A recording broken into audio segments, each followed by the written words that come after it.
உலகத்திலேயே பெரிய பணக்கார நடிகர்னு ஒருத்தர்னா அது நம்ம ஷாருக் கான் தான். இப்ப அவர் பேர்ல ஒரு 4000 கோடி கட்டிடம். நிலைமை பாருங்க. ஷாருக்கின் புகழ் இந்தியா தாண்டி வளைகுடா நாடுகள் வரைக்கும் பரவி இருக்கு.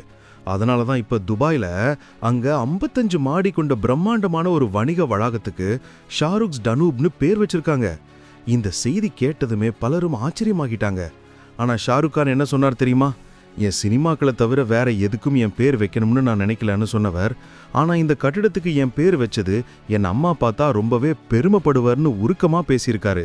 இது நம்ம ஊருக்கும் ஒரு பெருமை தான். இந்த 55 மாடி கட்டிடத்துல ஹெலிபேட், நீச்சல் குளம்னு சுமார் 40 வகையான பிரம்மாண்ட வசதிகள் வரப்போகுதாம். அது மட்டும் இல்லாம இந்த கட்டிடத்தின் வாசல்ல பார்வையாளர்கள் போட்டோ எடுக்கிறதுக்காக ஷாருக் கானோட சிலையே வைக்கப்படுமாம்.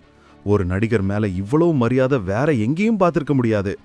இதுவரைக்கும் ஷாருக் கான் அவர் குழந்தைகளான கௌரி, ஆரியன், சுஹானா, அப்ராமுக்கு மட்டும்தான் பேர் வச்சிருக்காருன்னு டைரக்டர் ஃபரா கான் பேசியிருக்காங்க.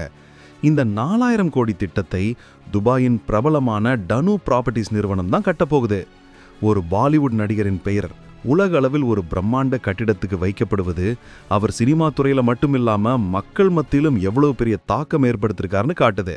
நீங்க ஷாருக் கானின் எந்த படத்துக்காக அவரை ரொம்ப பிடிக்கும்னு கமெண்ட்ல சொல்லுங்க.